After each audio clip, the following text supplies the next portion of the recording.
Salut. Je m'appelle Ahmed, je viens du glorieux pays qu'est l'Irak. Je suis musulman de naissance. Mon problème, c'est que je pratiquais l'islam quand j'étais petit et... Frère, d'abord nous acceptons que les questions des non-musulmans. Une fois que toutes les questions des non-musulmans seront terminées, Inch'Allah, tu pourras. Oui, mais je souhaite dire mon problème. Mais tu as dit que tu es Ahmed et que tu es né musulman. Je suis né musulman. Et maintenant tu es musulman ou pas? Je suis agnostique. Oh, donc tu as quitté la religion de l'islam. Oui, je suis confus. D'accord. Si tu as quitté la religion de l'islam, tu peux poser ta question. Ok. Donc ma question est, comment se fait-il que je n'ai pas la foi alors que toi, les autres musulmans et certains de mes amis, eux, ont la foi alors que j'ai beaucoup pratiqué l'islam et j'ai même fait la Omra. Cependant, je commets toujours la plupart des grands péchés qui sont interdits en islam. Et parfois, j'ai la flemme de faire la prière. Et même les autres obligations que nous avons en islam. J'ai lu beaucoup de livres, et aussi sur d'autres religions, des théories du complot, des documentaires, et ainsi de suite. J'ai même vu vos propres vidéos sur YouTube, et il y a beaucoup de questions qui tournent dans ma tête à propos d'Allah, de son messager et des musulmans en général. Et en gros, ma question la plus importante est, tu as dit dans un de tes débats ou réponses, je ne sais plus, qu'Allah est le créateur et qu'il est incréé. Mais j'ai réalisé, comment l'incréé peut-il exister? Et s'il existe, comment pouvons-nous le percevoir? Comment pouvons-nous le voir, l'entendre, le ressentir ou savoir qu'il existe? Est-il incréé dans notre propre dimension ou autre? C'est l'une de mes questions. Le frère Ahmed a dit qu'il est né musulman et qu'il vient d'Irak. Il a lu le Coran et aussi d'autres livres religieux, mais pour lui, il commet beaucoup de péchés.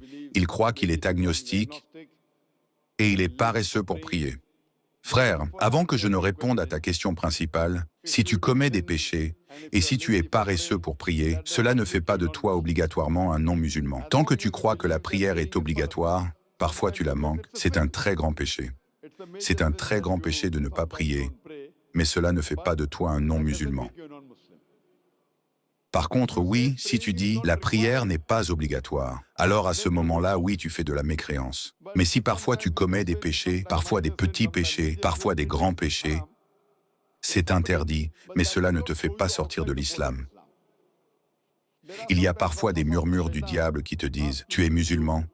Mais regarde ceci, c'est bizarre en islam, cela est étrange. Et cela peut dévier l'esprit de la personne.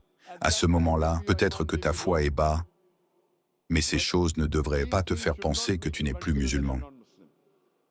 Concernant ta question, tu as raison de dire que dans mon discours, j'ai mentionné que le Tout-Puissant est le Créateur, mais qu'il est lui-même incréé. Tu poses alors la question suivante. Comment l'incréé peut-il exister? Comment pouvons-nous voir l'incréé et comment est-ce possible? Allah subhanahu wa ta'ala est Al-Khaliq, le Créateur. Et, par définition, il est incréé. Car en général, les gens disent en essayant de prouver logiquement que tout a un créateur. Qui a créé cette table? D'où vient-elle? De l'arbre. Qui a créé l'arbre? Jusqu'à finir par dire que cela remonte à Allah. Donc, quand beaucoup de croyants essaient de convaincre un athée, ils disent « tout a un créateur » et ils se retrouvent piégés quand l'athée leur demande « qui a créé Allah ?» Mais si tu écoutes mes interventions, je ne vais jamais dans cette direction. Moi plutôt, je demande à l'athée, comment es-tu venu à connaître l'univers? Comment as-tu appris le fonctionnement des étoiles et du soleil? Et cela, par biais logique, reviendra quand même au Créateur. Si tu sais comment utiliser la logique, tu ne tombes pas dans ce piège où l'athée tente de piéger les musulmans ou les croyants en disant « qui a créé Allah ?» Par définition, Allah est incréé. Et si tu poses la question « qui a créé Allah ?» Si tu as entendu mes enregistrements, je donne la réponse en disant « supposons qu'une personne vient et dit la chose suivante. Mon frère, John. » Ouais, je sais ça, j'ai vu ça, c'est drôle. Mais je veux dire, comment peut-il exister s'il est incréé? Genre... Car c'est Allah. Oui, mais... C'est la différence entre toi et Allah. Comment il existe signifie qu'il existait déjà. Il n'a pas de commencement. Toi et moi avons un commencement. C'est ça les êtres humains. Donc c'est la différence entre nous et Allah. Tu ne peux pas dire qu'Allah est comme nous. Si Allah était comme toi et moi, pourquoi devrions-nous l'adorer?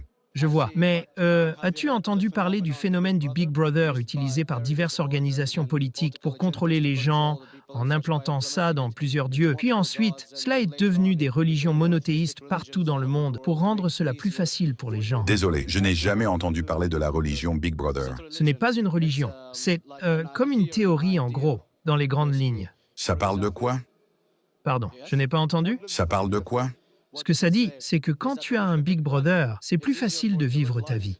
Quand tu as quelqu'un qui te surveille tout le temps, qui te comprend tout le temps, qui te protège tout le temps, qui est avec toi tout le temps, à qui tu peux parler, même s'il ne te parle jamais en retour, ou alors peut-être dans tes rêves, en agissant sur ton esprit, c'est plus facile de vivre comme ça. Alors qu'un être humain qui n'a pas de Big Brother et qui n'est pas facilement contrôlé et qui a une liberté totale représente un danger pour les grands pouvoirs dirigeants. Je n'arrive toujours pas à comprendre. Le Big Brother peut être parmi nous, peut-être pas. Alors, qu'est-ce que ça change? Quel rapport cela a-t-il avec l'islam et Dieu? Quel rapport cela a-t-il? Parce que, en gros, Allah te surveille tout le temps. Il sait. Donc tu veux dire qu'Allah est comme un Big Brother? Oui, voilà, car tu l'utilises pour ta protection, donc tu n'as pas peur. Tu vois ce que je veux dire? Tu sais que c'est une hypothèse. Hypothèse. Si tu as entendu comment je convainc. Un athée. Si tu as entendu ma réponse. Car tu dis que tu es agnostique ou athée. Oui. Donc la première chose que je fais avec un athée, c'est que je le félicite. Pardon? Je le félicite. D'accord. As-tu entendu ma réponse sur les athées?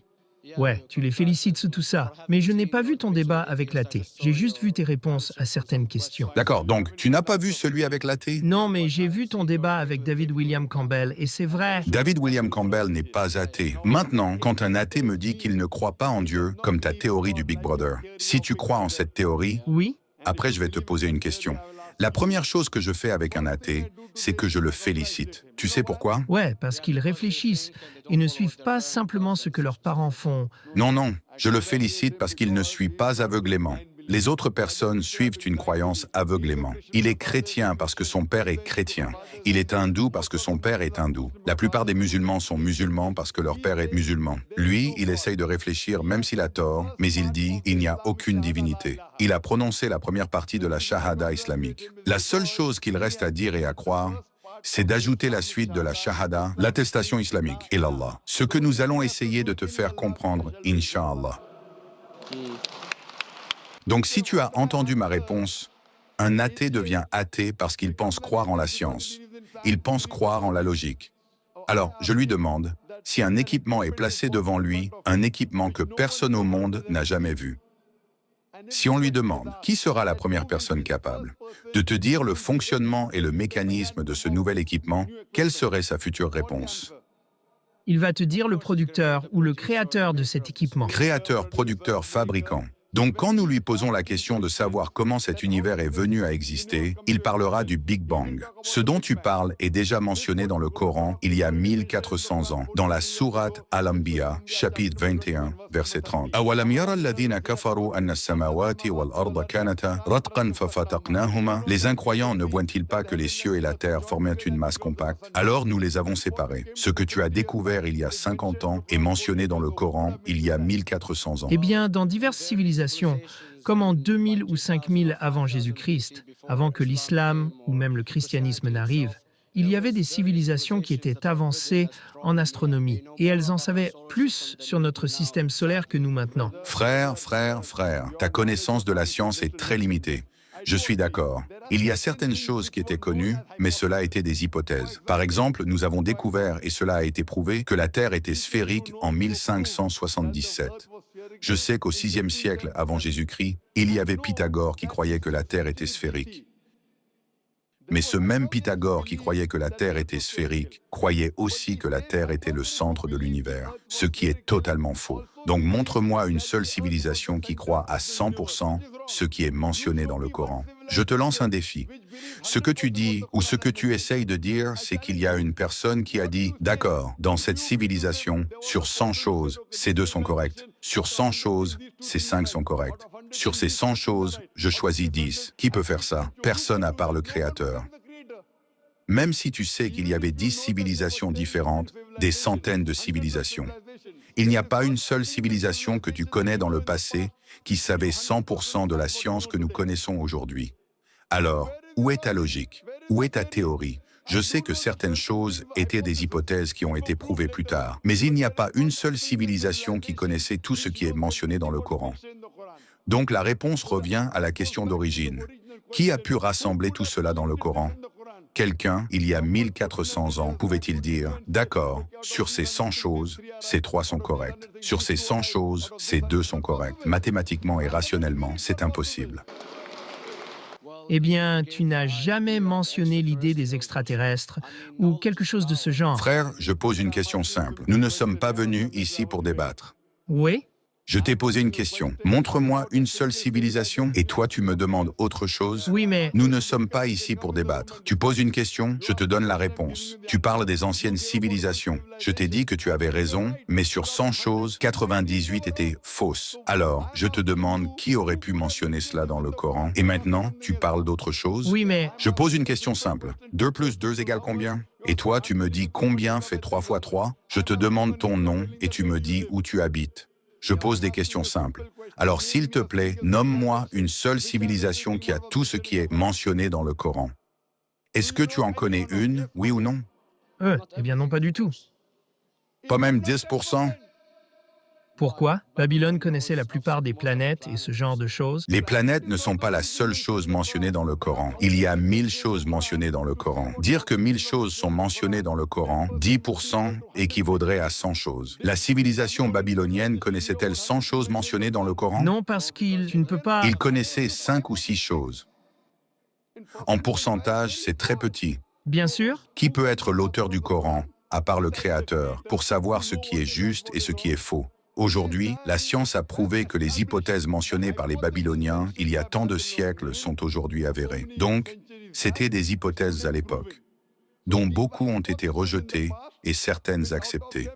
Pour rassembler tout ce qui est à 100% correct, cela doit venir du Créateur et de personne d'autre. J'espère que cela répond à la question. N'hésitez pas à prendre l'abonnement pour soutenir la chaîne YouTube. Cela vous permettra d'avoir une traduction gratuite d'une vidéo de Zakir Naik de votre choix, ainsi que des vidéos traduites réservées uniquement aux membres, comme celle expliquant pourquoi les pays musulmans sont en retard comparés aux pays occidentaux, vidéos très intéressantes, et les vidéos publiques en avance. Merci pour votre soutien.